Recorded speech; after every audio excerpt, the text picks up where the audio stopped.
എൻ്റെ സഹോദരി, നിങ്ങളിത് ശ്രദ്ധയോടെ ശ്രമിക്കുവിൻ. അപ്പസ്തോല പ്രവർത്തനമുള്ള വായന 2-ാം അധ്യായം 42 മുതൽ 47 വരെയുള്ള തിരുവചനങ്ങൾ.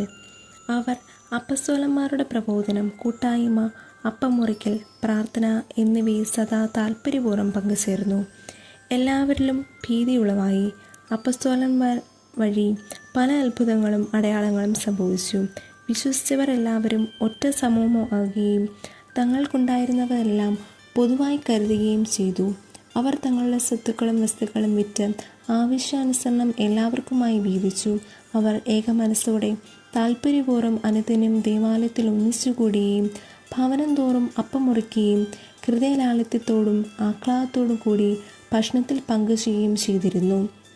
അവർ ദൈവത്തെ സ്തുതിക്കുകയും എല്ലാ മനുഷ്യരുടെയും സംപ്രീതിക്കും പാത്രമാവുകയും ചെയ്തു.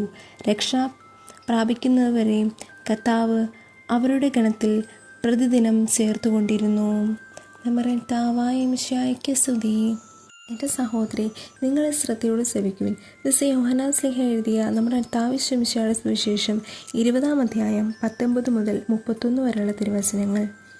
ആഴ്ചയുടെ ആദ്യ ദിവസമായ അന്ന് വൈകിട്ട് ശിഷ്യന്മാർ യഹൂദരെ ഭയന്ന് കതകടച്ചിരിക്കെ യേശു വന്ന് അവരുടെ മധ്യത്തിൽ നിന്ന് അവരോട് പറഞ്ഞു, നിങ്ങൾക്ക് സമാധാനം.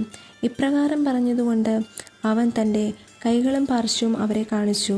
കർത്താവിനെ കണ്ട് ശിഷ്യന്മാർ സന്തോഷിച്ചു. യേശു വീണ്ടും അവരോട് പറഞ്ഞു, നിങ്ങൾക്ക് സമാധാനം. പിതാവ് എന്നെ അയച്ചതുപോലെ ഞാനും നിങ്ങളെ അയക്കുന്നു.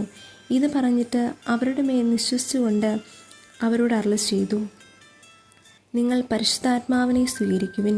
നിങ്ങൾ ആരുടെ പാപങ്ങൾ ക്ഷമിക്കുന്നുവോ അവ അവരോട് ക്ഷമിക്കപ്പെട്ടിരിക്കും. നിങ്ങൾ ആരുടെ പാപങ്ങൾ ബന്ധിക്കുന്നുവോ അവ ബന്ധിക്കപ്പെട്ടിരിക്കും.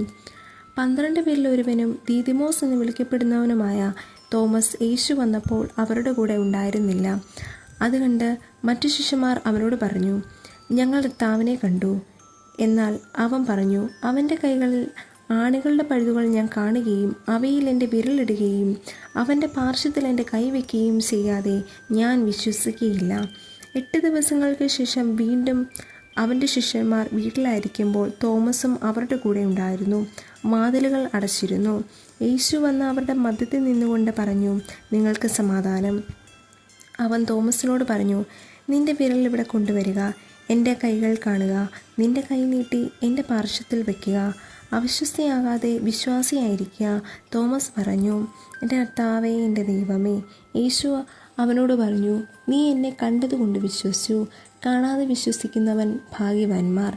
ഈ ഗ്രന്ഥത്തിൽ എഴുതപ്പെടാതെ മറ്റനേകം അടയാളങ്ങളും യേശു ശിഷ്യന്മാരുടെ സാന്നിധ്യത്തിൽ പ്രവർത്തിച്ചു.